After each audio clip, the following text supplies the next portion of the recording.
Me, welcome to Voices at the Table, a community forum confronting racial and social injustice. For those of you new to this table, my name is Sandra Organ Solis. I am a Black woman who hails from two Native Texans, one of 7 children, raised Catholic in Omaha, Nebraska.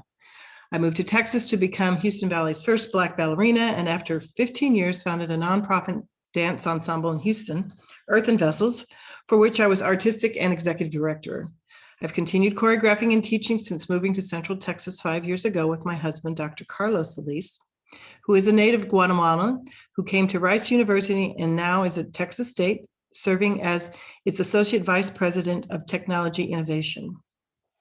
You can go to our Voices at the Table website to read how my husband and I came to this moment of hosting this table, find recordings of past panels, and find resources to further your learning about the other in our midst, and some reasons why others may never be in our midst. However, I will say that we started this discussion panel as an anti-racist endeavor to bring light to the voices of color in our communities with their lived experiences and stories, in hopes that they will create more awareness, more informed advocacy, more conversations, and some self-examination, how you might be complicit in systems that historically have oppressed others.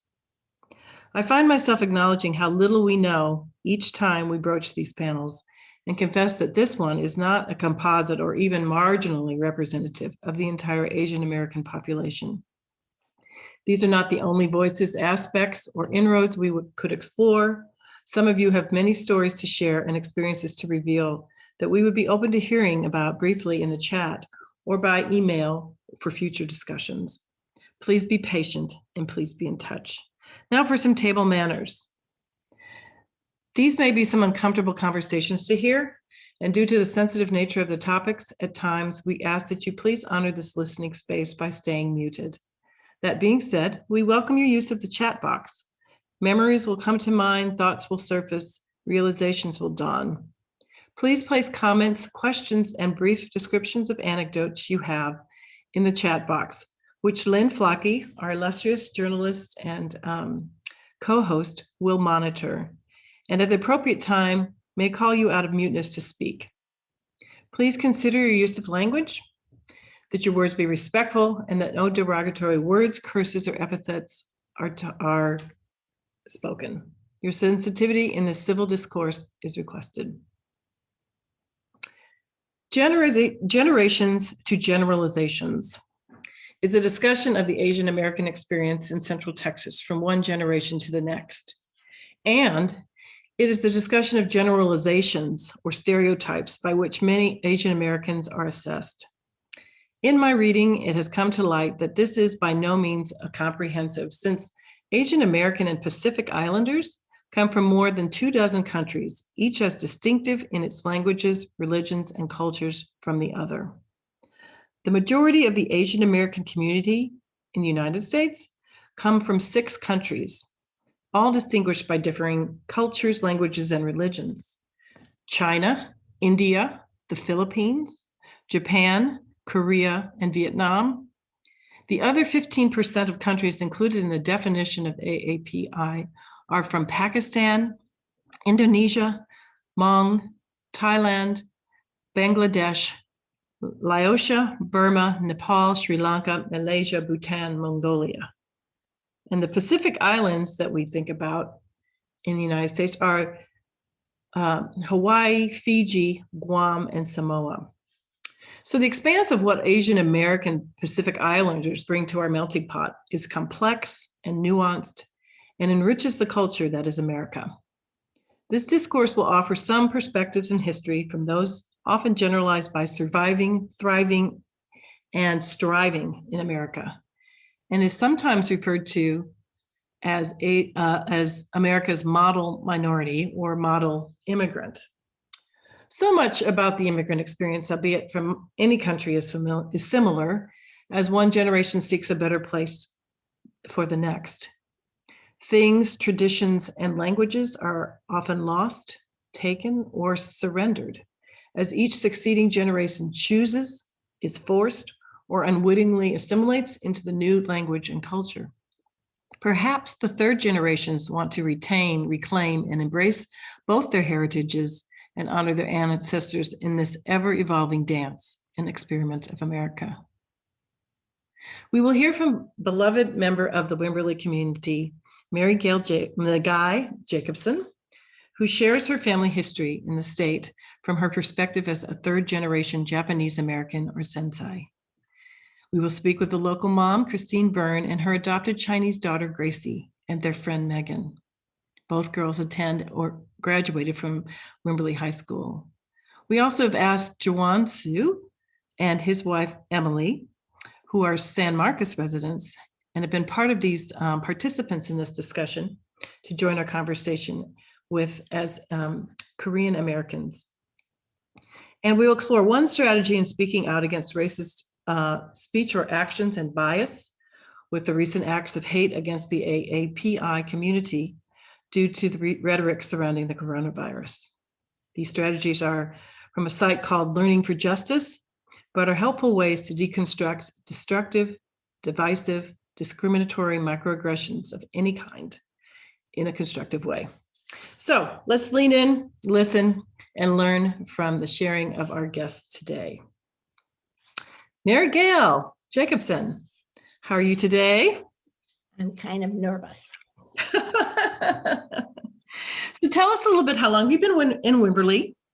About 30 years. A little okay. It's the longest we've ever lived in one place.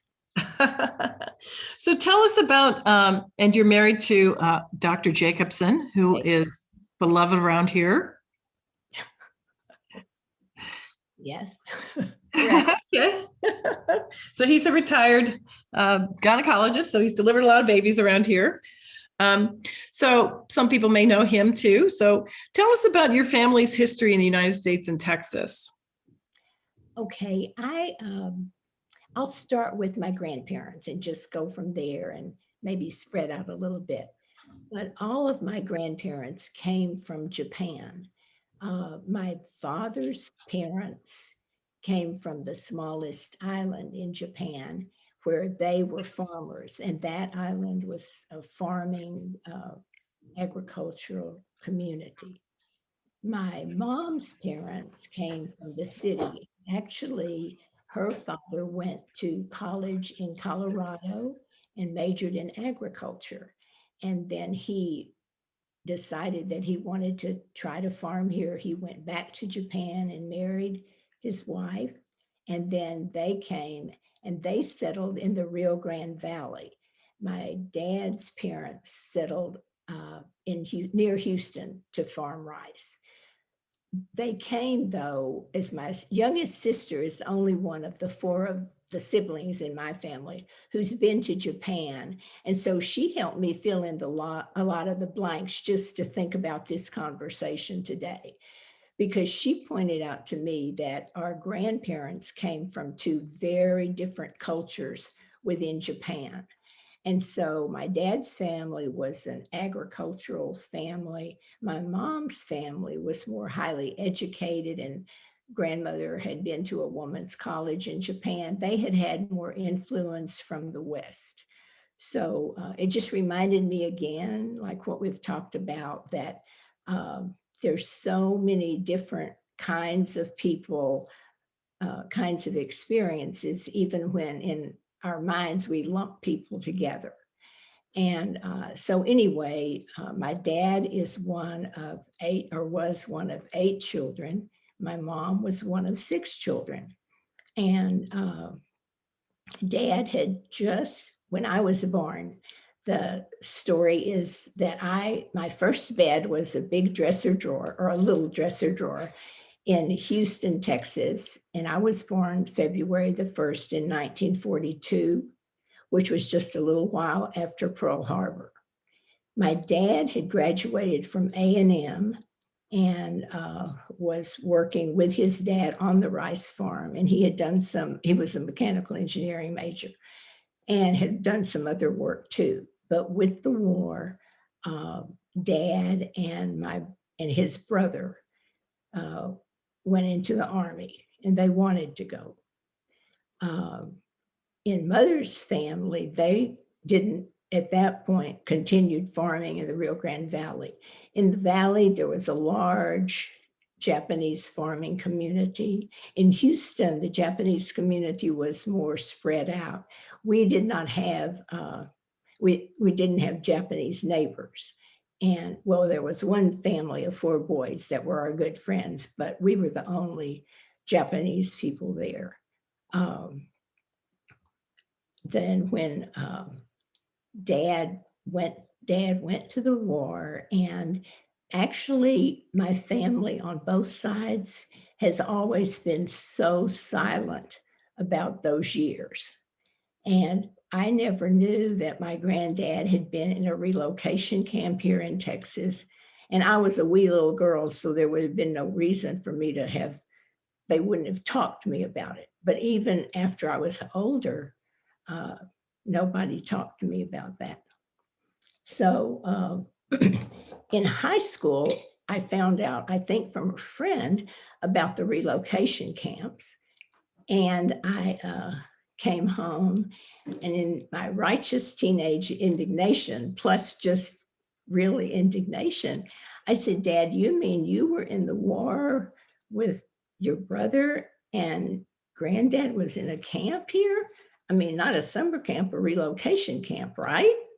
And all he said to me, I'll never forget this. He said, Mary Gail, or he called me Gail. He said, Gail, in times of war, people have to make hard decisions, and sometimes they're not right. And that was the closest but that has stayed with me, because it was like in that, and he was a man of few words on things like that. And it just kind of gave me a sense of how much he loved this country, but at the same time, how much he knew that that part of it wasn't right. And so that's always been for me something to think about, that you can love a country very much and you can know that it can do better. And so it was to me, it was a very clear and forgiving statement. And I think that is how I know his parents felt and my grandparents felt as they worked and struggled. And all of his siblings went to college, and that was one of the dreams. They all had to live with other people who helped them, earn money for school, because they found many kindnesses along the way. So we grew up, I think, really sheltered, because when I've listened to stories this past year, I've realized how we were protected by the little community we lived in. I got to get a drink. So, Mary Gail, can you just go back a little bit? So was your grandfather's property, was he relocated during the war? So they just took my granddad and his 16-year-old son, and my aunt, who was his older sister, stayed and ran the farm. And see, that was the like on the West Coast. I'm going to jump ahead. So they allowed them to stay and keep their property and right. And see that in high school, I spoke with a boy from California, and he was in Houston for the summer. And he told me one day, he said, Mary Gail, you know what it's like to be different? You don't know what it's like to be a member of a minority group. And we talked about a lot during that time, because what he meant was that people react differently when you're only one of who you are, or two. And so looking back, he was right, because I had been just loved in school. I did good, and all that kind of stuff. And yet for him, who was in California, because there were so many Japanese and they were seen as threatening, it was a very different experience for him. And then that's when he was explaining about how the internment camps happened and how farms were taken away, and how there were some good, dear people among all the other things that were going on, who were able to tell their neighbors, we'll watch your farm for you, and if we can, we'll keep it, and it'll be here when you come back. And sometimes that really happened for people. So I think in all the mix of everything, we all have a chance to decide what we're going to do. But I was thinking that it was right when he said that I didn't have to suffer or be discriminated against in the way that other people have. And I did have people that would, not many, but that would ask, are you a Jap, or make their little eyes go up. But mom and dad always just kind of said they just don't know any better. So I felt like, I mean, it was, I didn't like it, but it wasn't as crushing as it has been for people that I've learned about more this year. And even as I, grew up and was a nurse and saw all kinds of things. So, So talk about your nursing a little bit. You talked about you were at Texas Medical Center in Houston. okay, yes. Talk about that story of a little girl. Yes. And so one of the things I did, okay, so then I went to nursing school in the medical center in Houston. And I loved nursing school. And of course, in the medical center, you have all kinds of people and races and people coming in from all over the world. And one day I was sitting at Ben Taub, which was the city county hospital, in the waiting room. And this little girl, little black girl, she must have been 6 or 7. She just walked around me and she just kept looking at me. And in those days, I was browner than I am now because I was out in the sun a lot. And she looked at me and then she said, "Are you black or white?" And it completely caught me off guard. I'm sure I didn't make any intelligible answer, but I said something like, "Well, why? I think I said, I don't know." She probably thought, this is really weird. She doesn't know what she is. But she looked at me and then she said, "Well, because white people are better than black people." And that's something that I never forgot. I mean, I don't think of it or obsess on it, but many times I'll be in a situation and I'll know that somebody's feeling like that it's real deep down. It wasn't like she wished her hair color were different or that she was tall or thin or something. It was like something that she felt about her that wasn't as good as everybody else. And so I had lots of wonderful experiences in the medical center because there were a lot of people there and there were I had really wonderful, wise nursing faculty that reminded me that, like one good lesson was at MD Anderson, they had the patients arranged like all the breast cancer patients were on one floor. And of course, we learned all the different things that our breast cancer patients have in common. But one of my professors said, it's good that you know all the things that breast cancer means and that these people have in common. And she said, but it's especially important that you know what makes each one of them different. And I never forgot that either, because it is important for us to know the commonalities that we have, but there's always something special and different to listen for too.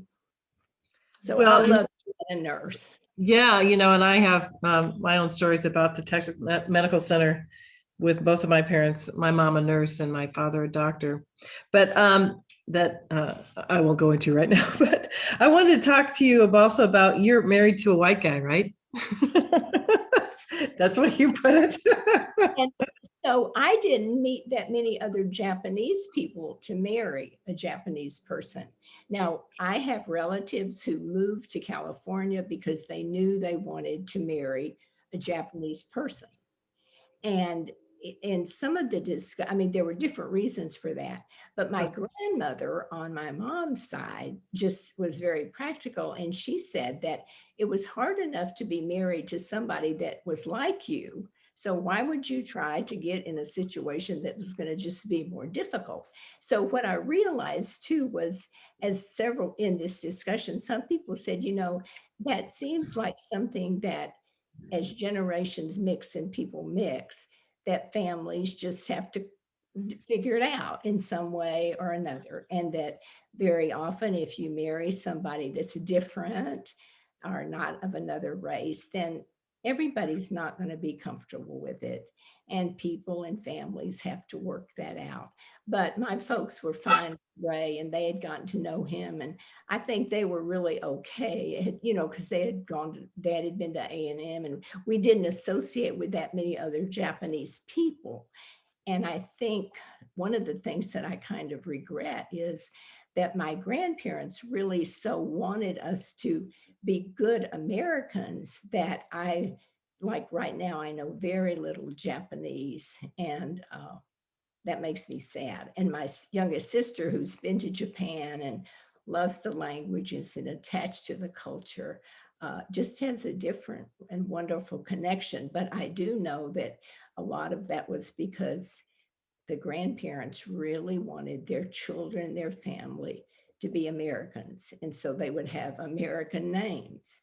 And, if they had a Japanese name, the American name would be first a lot of the time, and then the Japanese name would be the middle name. So just all those ways that people try to be Americans because they love America. So tell me a bit about your. Oh, go ahead, Sandra. I was just going to say the issues around your interracial marriage. Yes. Okay. Sandy just reminded me, because this is kind of like a little family story that's a joke. You'd have to know Ray, my husband, who has this dry sense of humor, to get the impact of this story. But when we were in West Virginia, so that was the next move, when we went to West Virginia, people said, people there have never seen anybody like you, Mary Gail. I don't know what that's going to work out like. Well, some of them hadn't seen anybody like me, but we had some of the most wonderful years of our life there. And part of it was because, see, we were so welcome there. They needed a doctor at the Miners Hospital. They wanted a doctor there. And I was a nurse, and that's a valuable asset. And so we were welcome there. And one night, Ray was taking care of a mixed couple. I don't really know how they were mixed, actually, maybe black and white, but anyway, one of the nurses there said, mixed couples, to Ray, not in the room. She said, Dr. Jacobson, mixed couples, I don't think that's right.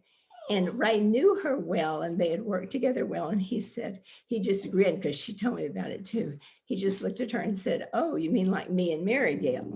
And she just stopped, because she hadn't ever thought of that, because she knew me. And to her, we weren't whatever she meant by mixed.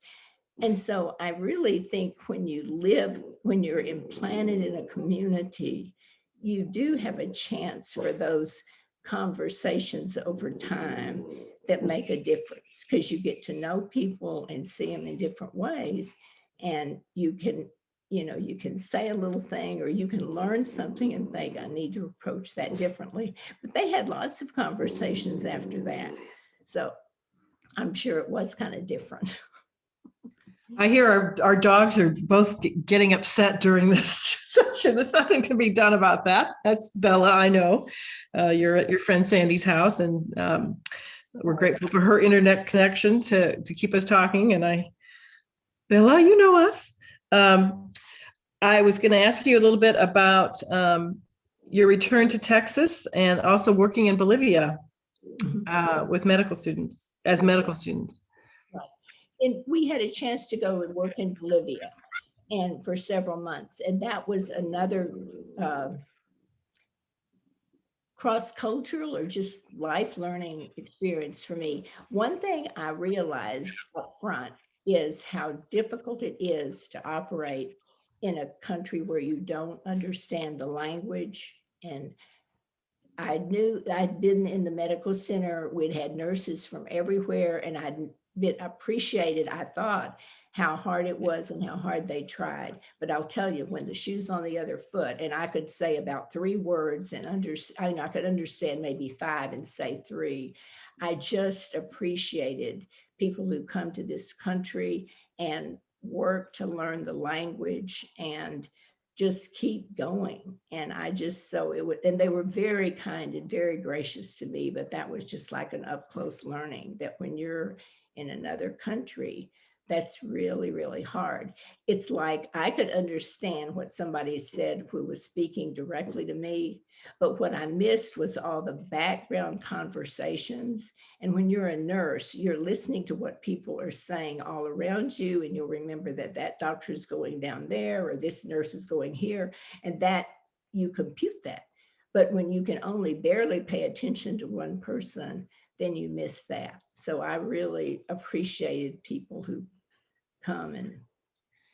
Well, tell us a little bit about the generations, the tradition that you call yourselves of sensei or sansei, Right. third generation. So tell me how that goes in the Japanese culture. The way the Japanese immigration, the way that's gone, the first generation of people who came from Japan are called the Issei, or the first generation. That's kind of, the Japanese count is Ichi ni Sanshi, so Ichi is the first name. The second generation are the Nisei. Those are the children who are born here, and so they are American citizens. And then Sansei is like me, because I'm the third generation. And I guess about the generations, the interesting thing for the Japanese people, and that's not just all Japanese people, but if I were generalizing, I would say that the Nisei generation, those people are very aware of the sacrifices that their parents have made so that to come to this country, and then so that they, the Nisei, could have a good education. And so that means that duty and appearances and living up to standards is very important, because you don't want to let your parents down after all they've done for you. The flip side of that is that during the war, when the Nisei generation was suffering, the parents who had come, First generation. first, Issei. the Issei, the first generation, were feeling very sad about what was happening to the children, because that was just a rough time for them. And so some of them wondered, was it worth it? Had all be like, was this really a better life for their kids? So I just think that's a dynamic I hadn't understood until much more recently for people. And then by the third generation, I think, this is where you see people speaking up, maybe being more activist. The older people don't speak up. It's not because they don't think things. It just has to do with their culture and what their goals are, which is to help their kids be good Americans, or to be a good American. So did you actually grow up learning Japanese at all? So you are the third generation. So did your father know Japanese? He had to, right? Because Yes. See, he had to translate for his dad, like with the rice farming and all of that. And I think that happens now in other cultures, like you'll see children or grandchildren translating for their parents or the people in the family who don't understand that language. Right. So, but dad, he didn't try to learn Japanese. He did that because he needed to. He didn't care if we understood one word of Japanese. He couldn't understand why my sister wanted to go back to Japan. And she just, it's just in her soul. But to him, you were an American and you were going to learn English. And why were you learning that strange language you weren't going to talk anymore? On the other hand, my mom's family wanted their kids to, know Japanese and know some of that culture. So it varied across, like in our family, what their dreams for us. So thank you so much for sharing all of this, Mary Gail. You're a beloved member of the Methodist Church here, and that's how I came to know you. And do we have any questions from our audience for Mary Gail, Lynn? I don't see any yet, Sandra. They're still thinking. Oh, I want to say one more thing. okay. I was so hesitant to do this. This is not like me to speak in public. I would have been glad to talk to any one of you in person, but to think about trying to speak for anybody was just kind of, I couldn't do it. But the other people who have spoken at this table, especially some of the young people, I just thought, Mary Gail, you're almost 80. If you can't get up and put your money where your mouth is and at least try to tell your story, then I don't know. Yeah. So just thank you for this opportunity and for pushing me. Thank you. Well, and I think I misrepresented you when I said that you would have some, that your family had been, interned and all that. I read a book that I discussed with Mary Gail called The Train to Crystal City, in a book club that I've been in with some women from Dripping Springs. And it was a news to me that one of the relocation camps is just like right south of, not even south, maybe east of San Antonio, Crystal City.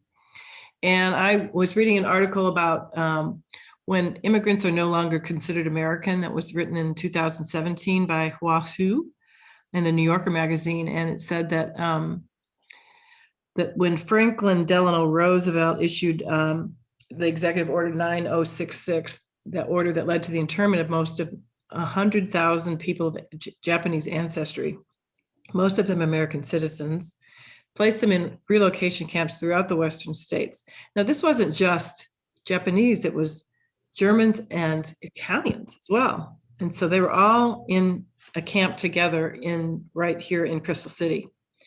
Some resisted the order and flouted a loyalty questionnaire given to detainees, and they ended up in prison. Others worked with the government, proclaiming this their patriotic duty as Americans, which sounds like what some of your family did, fighting in the segregated units within the American Armed Services. Was it the 442nd Division? Right. While their families were stuck in the camps. And anyway, it's a beautiful book. It's in as one of our resources. I also had a story from my uncle that kind of got me about listening to this about the German POWs in North Texas, which just baffled me to no end, but apparently there were. And for him, as a Black man at the time, what he saw was that here these were prisoners of war, but they had more rights than he did in our country. So that was kind of a situation where I was asking questions and of my older generation and ran into some history that I hadn't encountered. So I just like to see and hear how that was personalized for you. And it sounds like it was a different experience, but a different experience for everyone. But, there was part of your family swept up in that. And so I thank you for sharing that. And especially the part that the first generation doesn't talk about it. The second generation doesn't ask about it. And then it's like, gets around the third generation, it's like, hey, what happened? But you said you just learned in recent years, kind of started asking those questions. So anyway. Sandra, we do have some wonderful comments and questions now. Carlos has made a point. I think he wants to make it right now. Is he? Yeah, I'm okay. Thank you. So starting from last month's Voices at the Table, I've been listening to Maria Hinojos's autobiography called I Was One of You. And she does cover this particular event of the whole issue with American citizens of Japanese ancestry. They were, and she's very clear about this, and this is what I loved. She makes 2 points. One of them is this was not internment camps; these were prisons. Secondly, or concentration camps in some other places. Secondly, you were placed in this place because of your ancestry. It's always been referred to as Japanese internment camps. These were Japanese Americans. These were people born in this country, not people who were foreigners in this country. And that makes a hell of a lot of difference, because it's like everybody in this country would be judge an enemy of the state based on their ancestry, no matter how many generations removed you had been. So to me, this story, it continues to just grow and resonate in ways I was not aware of until now. Thank you. And also we've got several people thanking you, Mary Gail, for sharing your story. I know I'm seeing Mary Skillman, Emily, and Juwan Suh, who we're going to hear from shortly, as well as Madam Mayor. Madam Mayor, would you like to tell us what your thoughts are here? This is Gina Fulkerson. Second, I'm unmuted now. Yeah. First of all, I just want to thank Mary Gail. I did make that comment on the chat. I thought you had just a very, I don't know, it was to hear your story and to hear the different things, and yet from such a positive, background, but yet I know it was, was difficult for your ancestors, but the way that they addressed it was really interesting. And my grandfather was born in Sicily and moved here in 1905. And so I was sitting there thinking, I don't remember any Italians having the same, experience of being put, in any kind of camp or in any kind of position of that nature. And I thought, why was that? And we were at war. Italy was, Italians could have had the same treatment. And I had the very same experience of my father speaking Italian until he went to elementary school. And then the rest of us, he thought, why would you want to know Italian? You want to fit in, you want to. And so the three generations, it was very interesting to hear. And I'm listening and learning and just, very much want to see our community just always do a better job of being better at fairness and equality. And so we all can learn, and I appreciate this whole experience very much. Thank you. Thank you very much. Brandon had Brandon's got a nice long note, and I'm going to just let him speak for himself. I just had some memories that came to mind as Mary Gail was talking. Mary Gail, I love you. I'm so thrilled that you shared your story. I have two friends from childhood. They are older people. Sam is no longer with us. Jim is off in the world somewhere, but in San Marcos, Sam and Jim were very important people in my life, and they are Japanese. And listening to you, they just came to mind. And so I wanted to honor them by sort of telling their stories in the chat. Sam Hodda is probably somebody that many of you know who have been in this area for a long time. His love in the retirement part of his life was the community garden behind St. John's. And when I was little bitty, my dad gardened there too. And Sam took me under his wing and would help me know how to garden and know what to do around the garden. And he taught me Japanese while we were there. And all I remember is how to count to 10. So when Mary Gail started counting, Sam came to mind immediately. And Sam had these neat little kinesthetic movements to go with counting to 10 to help me as a little child. And his grandson is my age, and his grandson and I went to pre-kindergarten together, where his daughter taught pre-kindergarten. So that was a really neat connection for me. And Sam would talk while we walked up and down those garden rows about his life in Japan and about why his family chose to move here and about what his experiences in San Marcos as a Japanese man had been like. And then the other person that came to mind was Jim Nicholl. Jim was my martial arts instructor from the time I was 9 years old until I graduated high school. And Jim is a Japanese American who was the product of the Korean War and was given up for adoption the day he was born, and to this day struggles with that identity.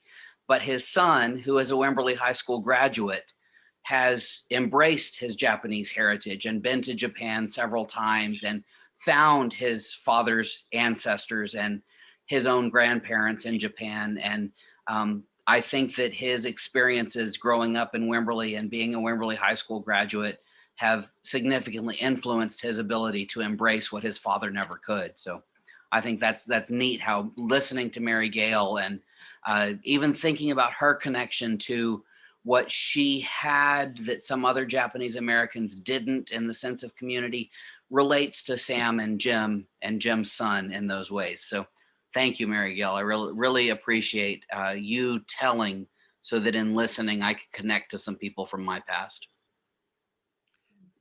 Thank you for sharing that. Do you have anything to say about that, Mary Gail, or you done?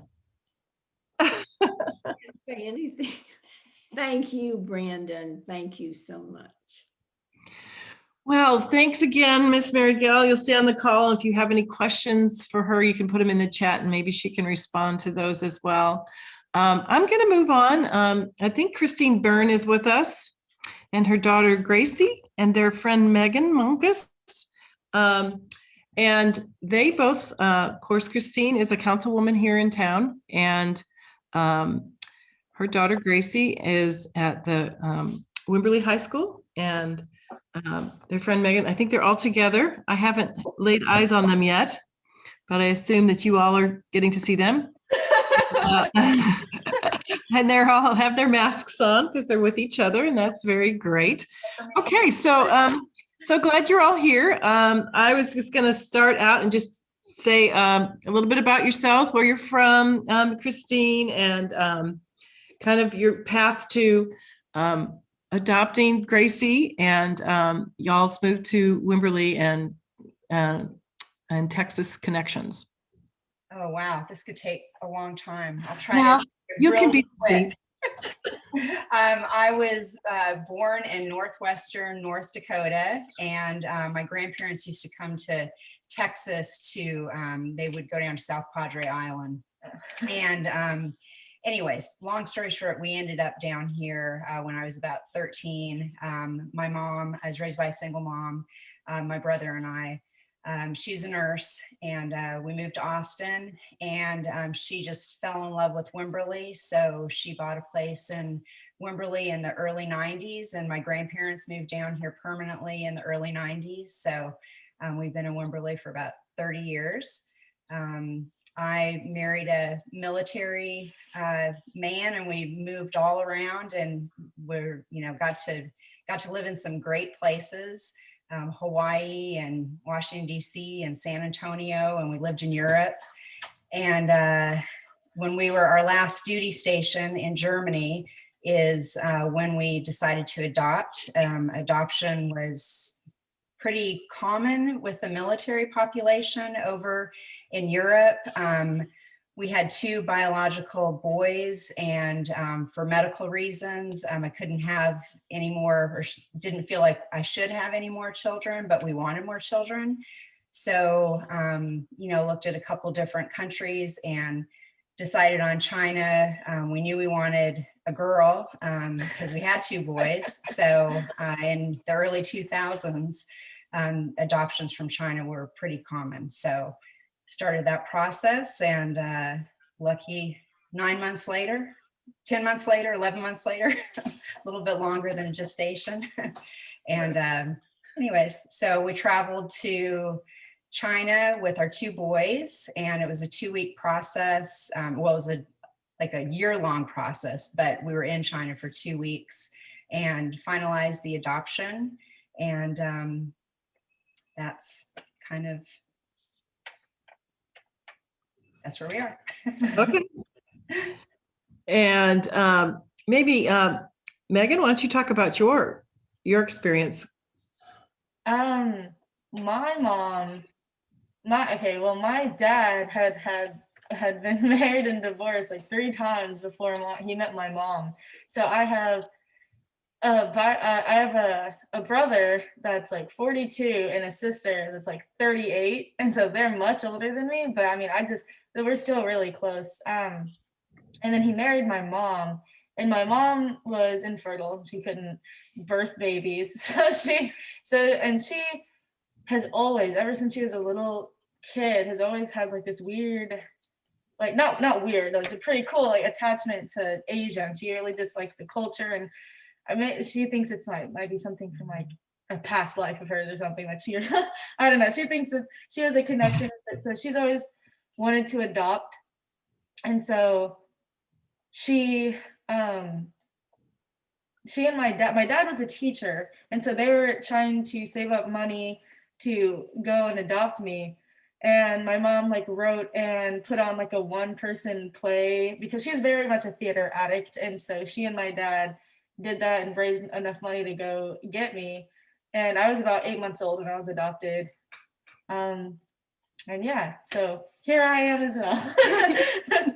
It's crazy how it works. So have you ever been back to China? No, I haven't. You haven't had that opportunity yet. Uh-huh. No, traveling is expensive. So, but I'd like to one day. So Christine, I know that's part of the story you had too, is going back over there with Gracie. So Gracie, what was that like for you? We went, when did we go? 2016. We went in 2016 with a heritage group, and it was 2 weeks long. And we just went all around China to different places, some of like, you know, like the most like famous places like the Great Wall and Chengdu. yeah. The panda sanctuary. Yeah, we went to like a panda rehabilitation site, which was really fun. But it was strange. I was probably like 12, I think. I was 12.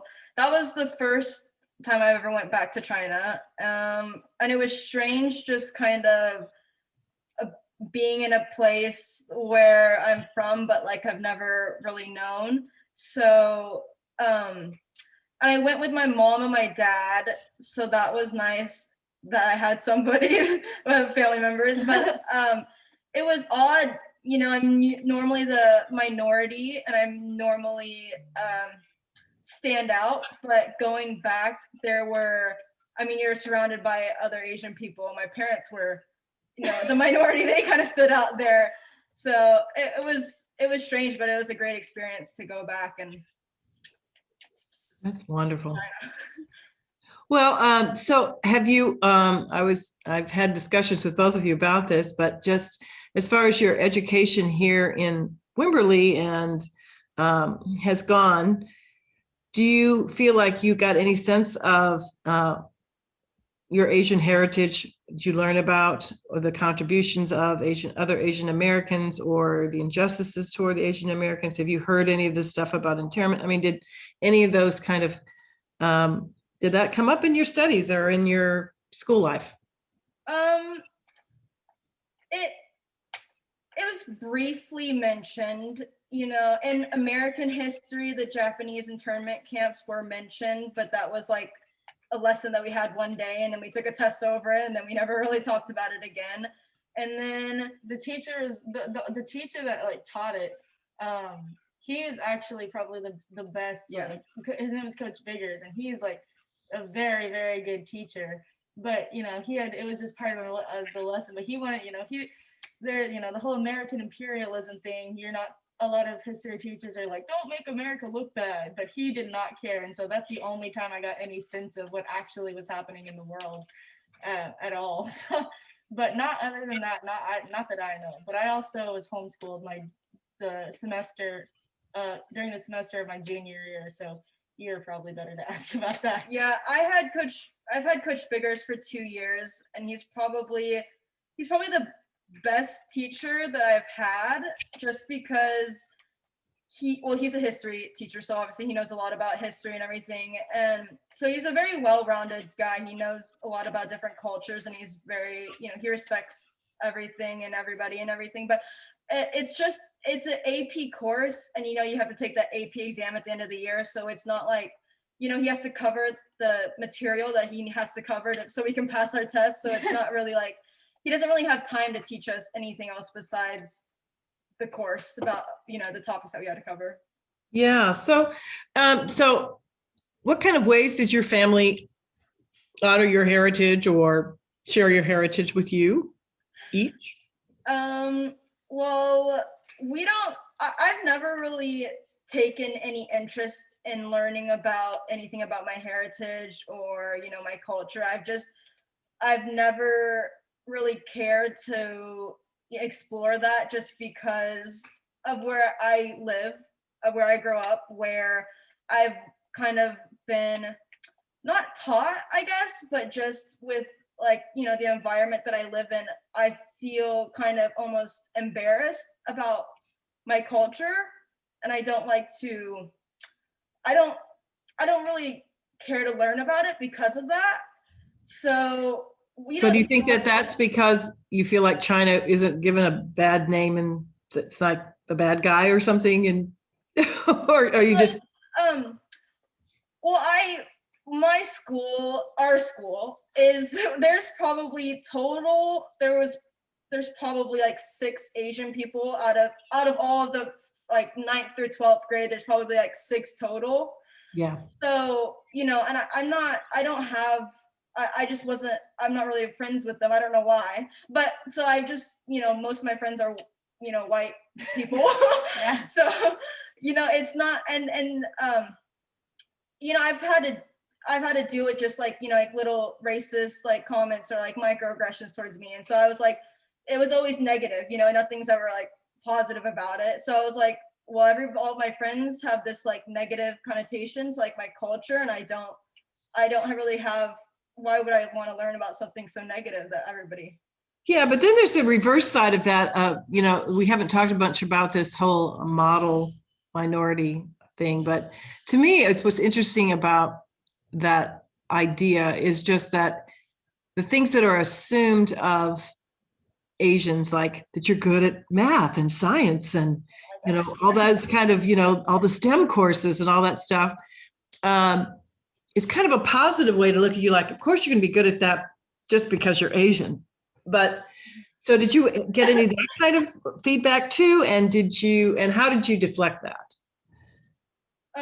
Well, so Because it doesn't really honor that you actually might have worked really hard to be good at that. You know, that's the thing about being being pinned on you, is it's like, you're assuming I'm going to do this because I'm Asian, not just because I work hard, which is something we talked about. It's actually really ironic, because like my favorite subject, the one that I was really, really good at is math.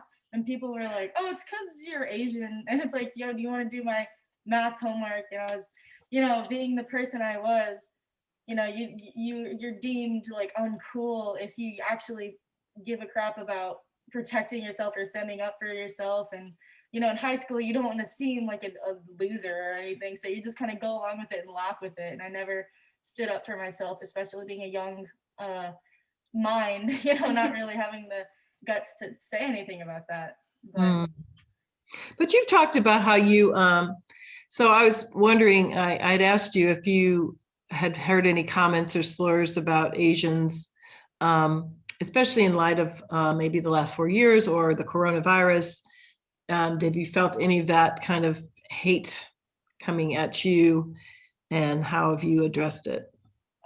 Yeah, so actually that same teacher that I was talking about, one time I was so used to, I had a specific friend group, and they would always pick fun at, or like make fun of me for my race and stuff, and do their bow their hands thing, and they call me Ching Chong. And so one day I was running track, and that same coach that taught us a little bit briefly about Asian history was Coach Biggers, and he came up to me and he said, and he seemed like really like serious, and I was like, oh, I'm in trouble. But then he goes, Megan, and we have this thing called P3, which like we had, I don't know if they still do it.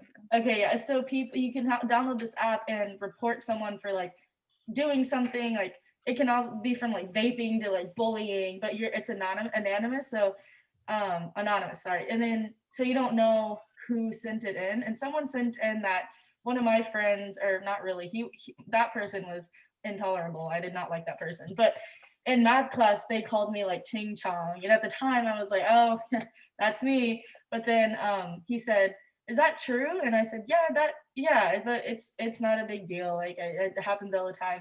And he was so concerned about that. He was like, Megan, that's not okay. Don't, like, that's, whenever that stuff happens, don't be afraid to talk to us about it or report it or anything. And I was like, yeah, it's just kind of something all my friends and I do. I joke with them. And he was really concerned. And now I like really respect him because of that. He was one of the only teachers that gave a crap about the well-being of students and racism like that, because I'm pretty sure all the other coaches were actually racist, but he actually cared about what was going on. He was like, don't let that happen. Or like, I know if you're scared, just talk to us about it. And so I realized it was this one girl that reported it, and I really appreciated that. Yeah, well, that's good that there was an adult in the situation to say that's not okay for that. I'm glad to hear that there was somebody there. And so, but I was wondering about Gracie. We had a conversation about this too, and you said that you kind of used humor. Yeah, well, so I want to talk about back to the like stereotypes about like Asian people. I want to talk about this. It's, you know, it's about like usually like that we're smart, you know, we're good at this math, like we're good at math, we're good at school and everything. And, you know, like Megan, I like math, you know, if I had to choose a subject that I like the best, it'd probably be like math or science. And I want to be a doctor. So like, you know, even more of like a stereotype there. But sometimes it's like, you know, I work for the grades that I get. It's not just because my genetics, well, maybe because yeah, there probably is like, but I mean, I work hard for the grades I get. And so, you know, when I do better than my friend, they're like, oh, it's just because like you're Asian, or, oh, like, of course, you know, I'm like, no, because it just kind of like underscores like, or undercuts what I've done, you know, like the hard work I've put in to get that grade, to do good in school. Exactly. So, yeah. It's like my achievements aren't as grand or as big because they're expected of me. So it's just kind of not from my parents, just like yeah.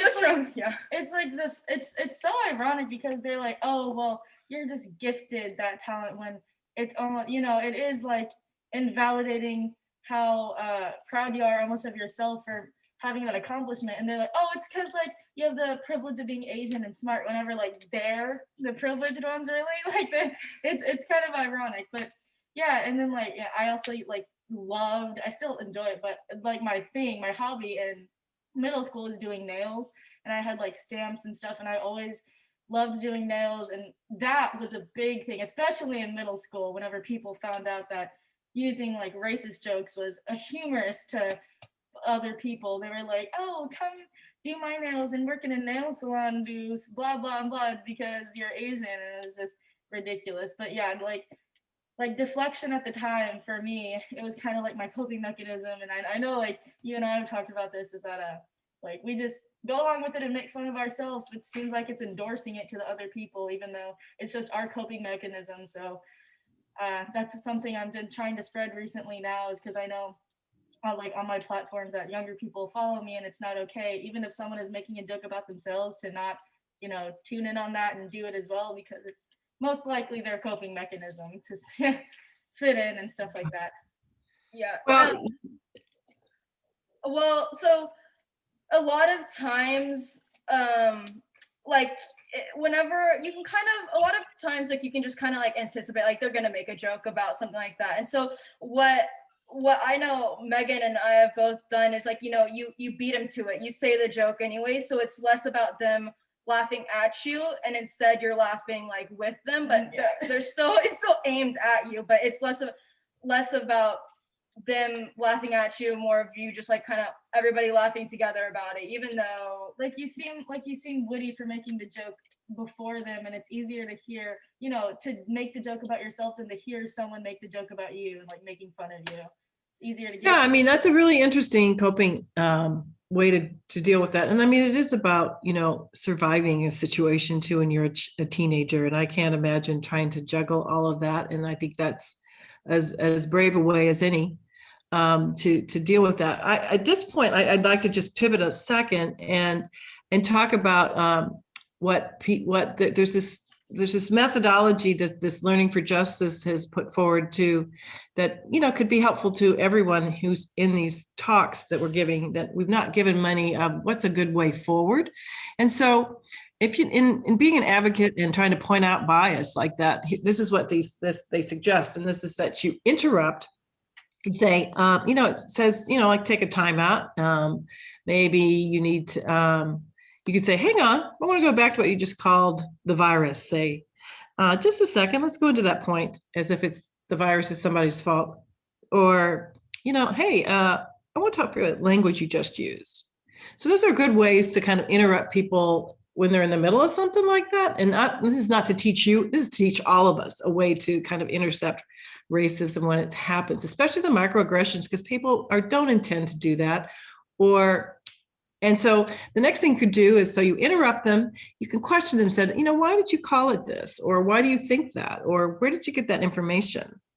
And they make a note here about asking someone to explain why a racist joke is funny is a great way to stop them from making the racist joke to you again. So you could ask them, why is that funny to you? I think that would be a good one for me to remember.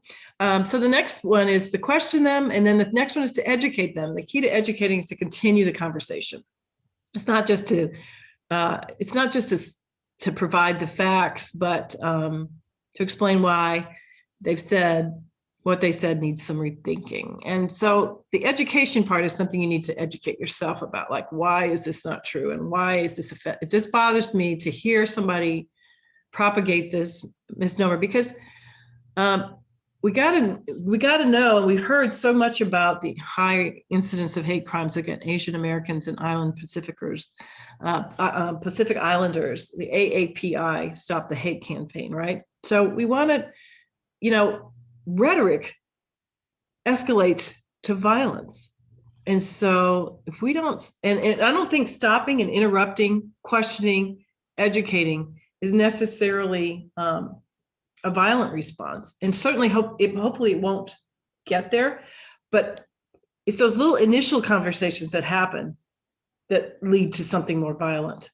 And it's these not questioning or interrupting somebody in a racist statement escalates their thinking that this is okay, number one. Number two, that you're less than human, or they're better than you, or some kind of fallacy about their thinking about that you're not a human being like them, and that you can't be hurt by things like that. The last part of it is, so you've got interrupt, question, educate, and echo. And this takes effort to speak up against. It does take effort to speak up. And as we've heard from Mary Gail, people didn't speak up. That's not part of what the first generation is particularly. But the third generation, y'all are in that, and the fourth generation, whether you know it or not. And you might be first generation in this country, but there's just this kind of idea amongst our youth now, I think especially, that it's time to speak up. And so this just gives you kind of a framework to do that. So you echo back to them. When somebody else speaks up, then you also chime in and say, yeah, that, or whatever it is. It's harder to do in the social distancing, but it's easier to do on social media. So if somebody's, running it down, and you get in there and echo and say, I'm with them. That's what needs to happen here. So anyway, those are just some things that I'm just throwing out because I felt like it was a very useful resource. Thank you, ladies, for speaking. Is there anything else that you'd like to share? Or are there any questions in the audience that people have for you? Yes, I'd like Betsy Blades to ask her question. Betsy?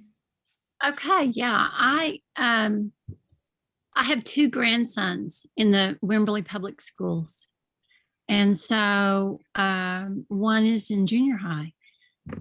And I was wondering if you two girls have ever had a friend or a peer in your class or around you at school intervene in some kind of way that says that's not okay. And if you did, how did they do it in a way that worked? And as I was typing that, Sandra was giving us examples, giving us some ideas about what to do. But I was just curious about that ecosystem of kids and everyone feeling a little insecure and trying to be in the in group and whatever, however you want to talk about that. But did something work that a student did, or a friend, or even if you weren't at school? And what was that like? For me personally, I never really had somebody that ever really stood up for me because we were all just trying to fit in. So you know, somebody made a joke, everybody's just gonna laugh because like it's awkward to be that person that's like, hey, that's like not funny, you know, when everybody just wants to go with the majority, and you know, so that I never really had that.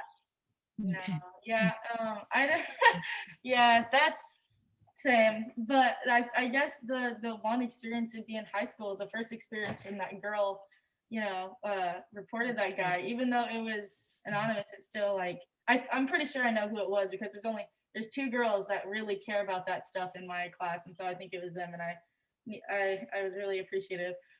But the most I've seen is probably like current in the past 3 years when I started dating like my boyfriend and all my best friends. I got new friends that like cared about civil rights and things like that, and racism and homophobia, all of that stuff. And this was probably like last year when someone made a comment.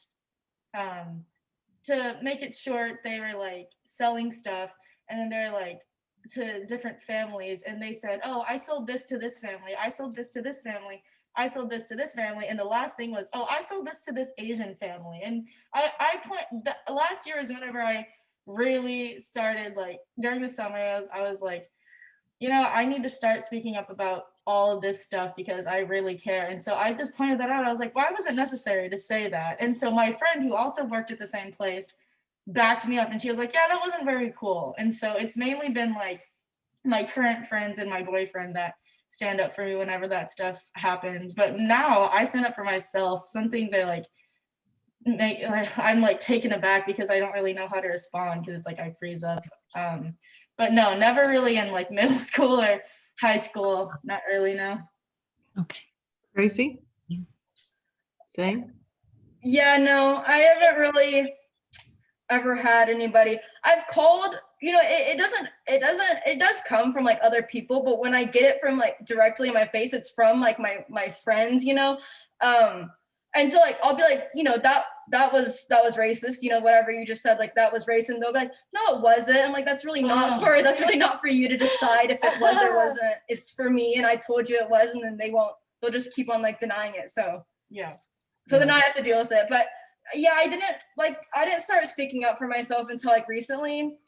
But we live in a small town, so if I make an enemy with one person, then it's kind of everybody in my friend group, and then I have to go find a new friend group. So yeah, That's a tough thing about growing up in a small town, that's for sure. it's also like you know, like she was saying, whenever someone made a joke, it would kind of like hurt you inside, but you'd laugh at it. And so like I guess other people thought, oh, like, oh, she's laughing, that means I can laugh, and they don't want to say anything because they'll be like, they'll not be cool, or they'll be like, dude, why? She's laughing, like you don't want to, why are you pointing to, obviously she doesn't have a problem with it. But a lot of times whenever I, you know, say something is racist, they're like, how is that racist? Or no, it's not racist. And I think people just need to get better at, like, if it's coming from a POC, it's not your decision. Like it's like you can't, it's not really for you to decide what's racist. Because Well, you're getting some good teachers with those friends you have right now. So I'm glad to hear that. And thank you, ladies. It's Christine. Is there anything that you'd like to add at all in terms of how you have, I know you've kind of stepped back and let her fight her own battles or not.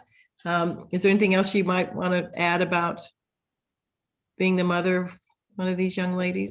Well, just that it's been a scary last year. So this year has been enlightening, and it's been good in many ways, because I do think this year has brought forward more people, you know, speaking up. I mean, my daughter has become much more, she's able to verbalize these things much more than she ever has her whole life. So that's good. She needs to do that.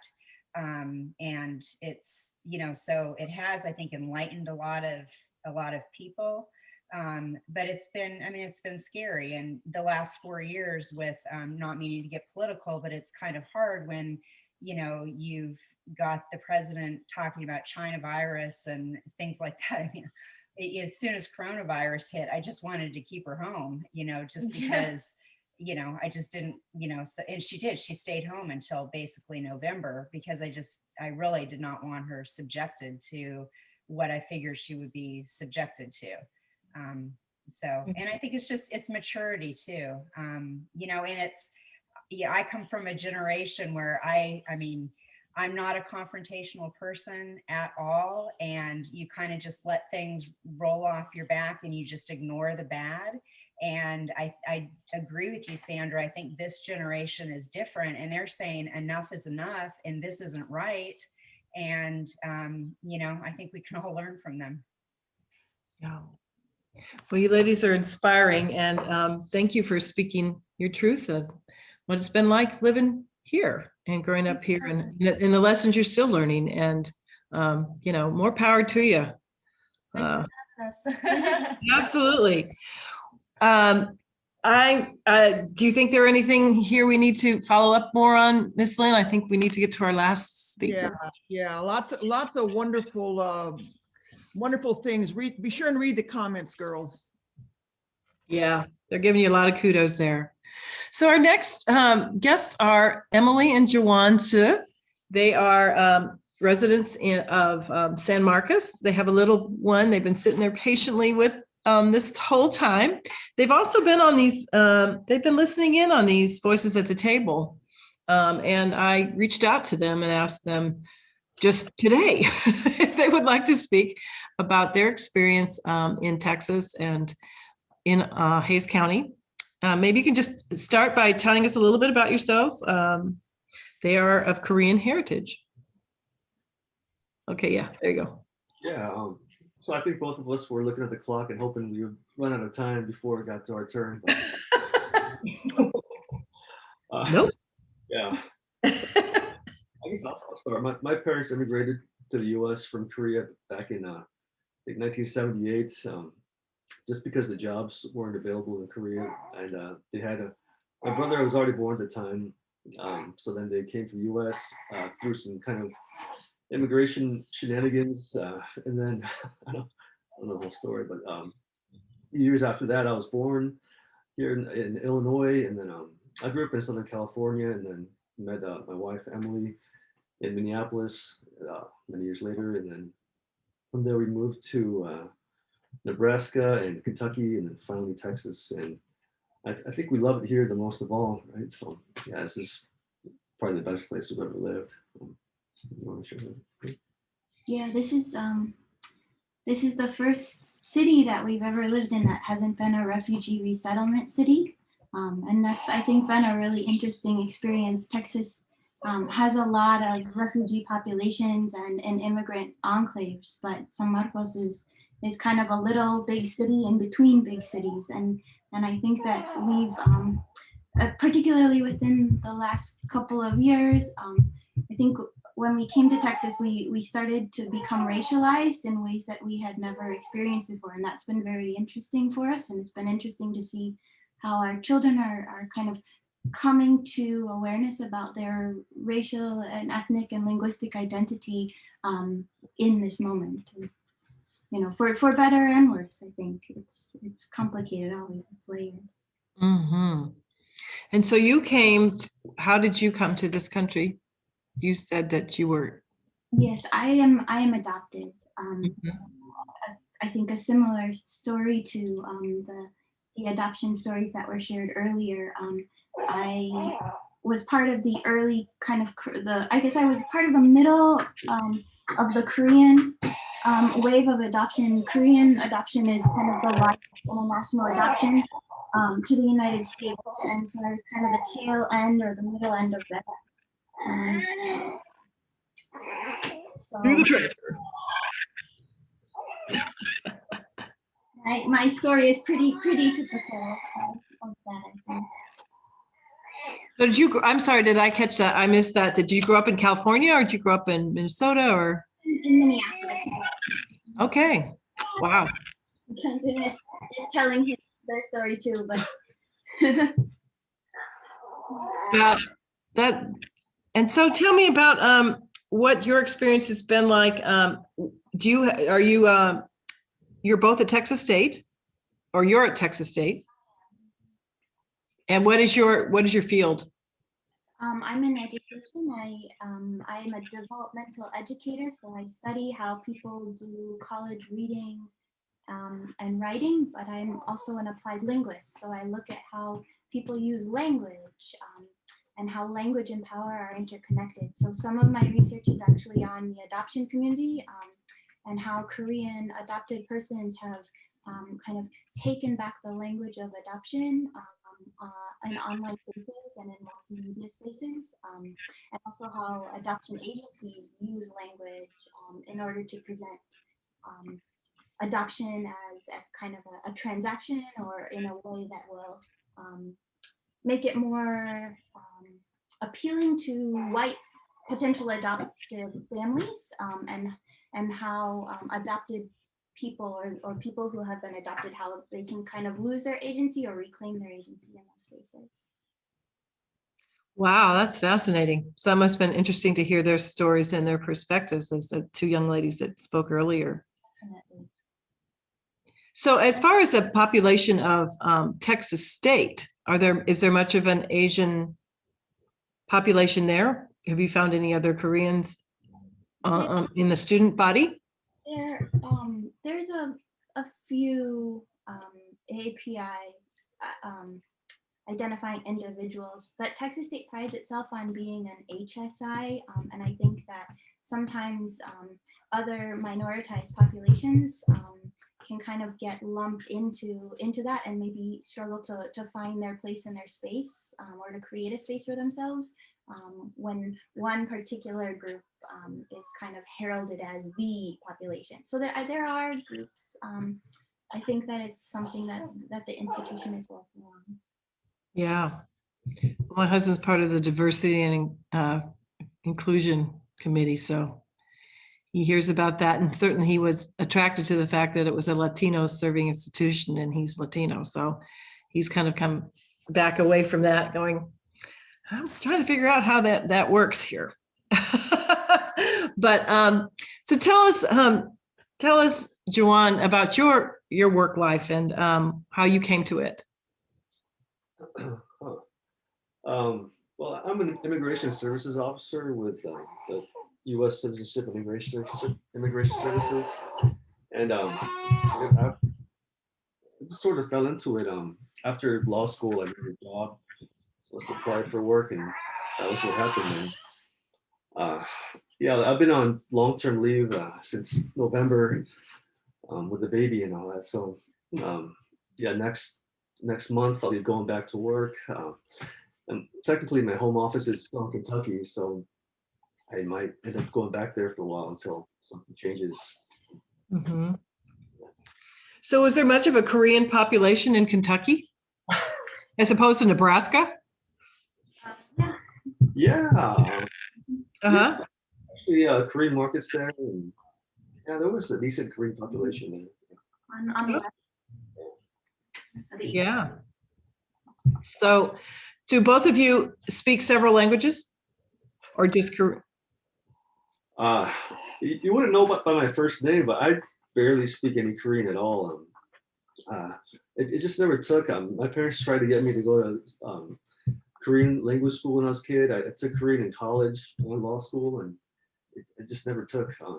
Emily actually speaks much better Korean than I do. And she also speaks Spanish really well. Well, I have a daughter that's trilingual like that, and my husband, well, she's multilingual, and she's a linguist as well. And my husband speaks 3 languages, so I have all the respect in the world for anybody that adopts another language. But did you want to speak something to that, Emily? I'm sorry. One is just being very kind. He's a good partner. So how do you feel like you express your culture? Do you eat foods similar to what your family had, or are you pretty much Americanized?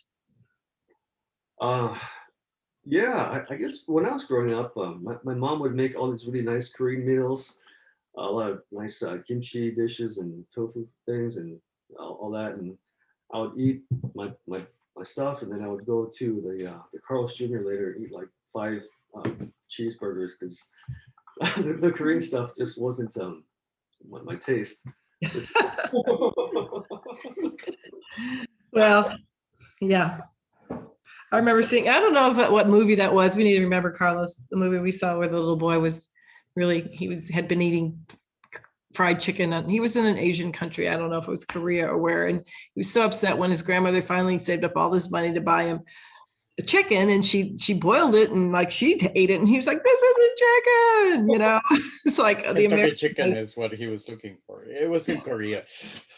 Yeah, well, there. So my husband has a really good question for you guys, because you mentioned something about refugee and resettlement towns, and so talk about that a little bit. You said that San Marcos isn't one of them, but all the other places you lived have been. So that means that there's more significant population of Koreans in those places? Well, so Koreans were never classified as refugees by the federal government, although I think who gets to claim that identity is something that people in power decide, not people who are fleeing, persecution. But I think we've just always lived in larger cities, where there's just more racial diversity, and so. I used to work with refugee populations both in Minneapolis and in Lincoln, and then in Louisville while we lived there. My first career was in TESOL, so I taught ESL to adult English language learners, adult arrival immigrants and their families. Wow. So did your work together?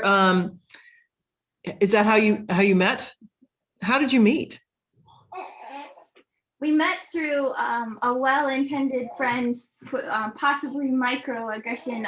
I needed housemates, and a friend put up an ad online pretending to be me, or put up an ad for me, and the ad said something to the effect of, "I'm Korean American, this means I cook stinky food and I won't let you wear your shoes in my house."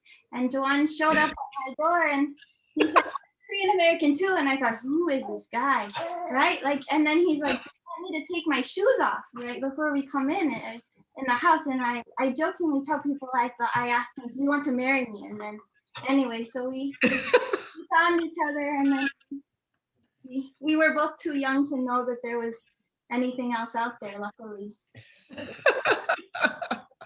That's great. So tell me, in this age of these the AAPI hate stuff, have you had any kind of slurs thrown at you when you've been in Texas, or Yeah, actually, years? just recently, it's here, just downtown, just walking around. We've had a couple of instances in the past few weeks of people driving by trucks and just yelling at us and giving us the finger, and it's even when we're walking with our kids, holding the baby. Yeah, it's been pretty disturbing. I mean, no violence or anything like that yet, but thankfully. Yeah. So, I mean, if they're driving by, it's not much opportunity to interrupt, question or any of that. But does it make you feel a little anxious about your children, I imagine? How old are your children?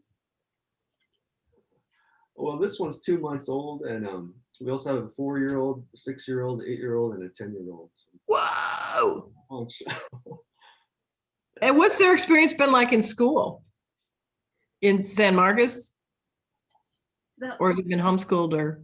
The older two were the first, they were not the first Asians in their school, but they were the first Koreans, and they were the only Asians when we attended their first school in San Marcos. We've since moved, so they've switched schools, and they would come home and talk about children who had called them Chinese and how upsetting that was. And this was before Corona. This was before a lot of the rhetoric started to turn violent. And they're both very, I guess I can say intellectual. They're very thoughtful for their age, and so they were processing some microaggressions and some more overt macro, aggression in their own way, and we would have conversations about that. But I think that like other people have shared around the table, it's not comfortable to be in a place of marginalization and to speak out for oneself oftentimes. And so kind of listening to them process it and kind of encouraging them to make wise and safe choices. Oftentimes, I felt like it kind of devolved into just ignore it or walk away. And I think that that's a problematic message. And I think that that's one that we were taught. And over the past year or so, that's something that we've started, I think, to be more mindful of, because I think that we're very good at helping our children understand how to speak up and interrupt, question, and engage with other people. And as model minorities, we have oftentimes we've been privileged by our racial identities in ways that other people of color have not been. And so we've oftentimes been in a place where we get to speak up. And this is a new experience, I think, for our children to be in a more bicultural environment where they're not one of the two, right? What are you? Are you white? Are you Black? My brother had a similar experience in high school.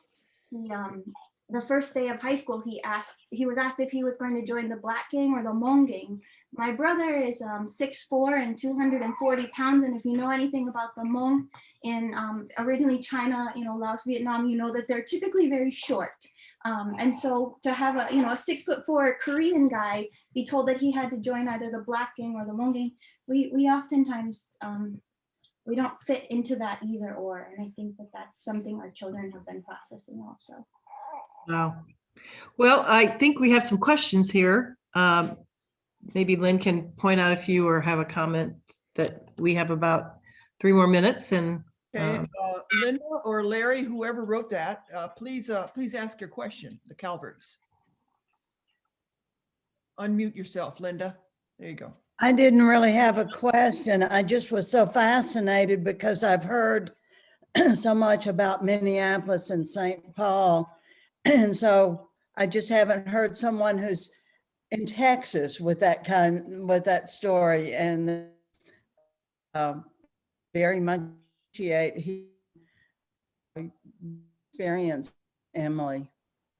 I think Minneapolis is a very different culture than Texas.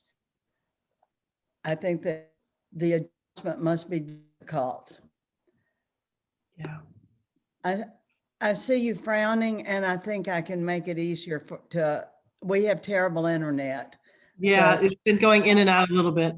sorry about that, but yeah, I was thinking about the adjustment between Minneapolis and here, and not feeling like it's a real good adjustment to have to make. Yeah. Anybody else out there? Don't sell yourself too short. Our neighborhood is wonderful. We've recently moved where I don't think we could ask for a better place to raise our children than our immediate neighborhood. That's great. Good to know. And are you affiliated with a church in San Marcos or no? Yeah, the Unitarian Universalist Church. A lot of folks from, yeah. Yeah. We're actually in a group, a trans inclusion group that's incredible. Brandon's one of the leaders of that group. And yesterday, one of the questions that came up was something like, who are your people? And yeah, these are our people. We feel like we've never fit in anywhere like we have here. So we feel so at home here, and it's been really wonderful.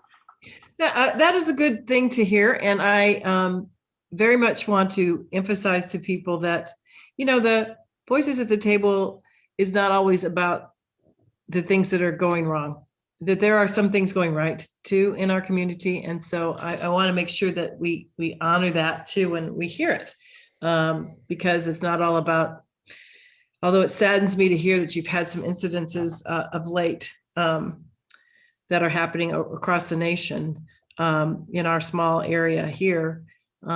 It's also good to know that you feel like you found your people here and that you feel like you have a really great neighborhood and a good situation.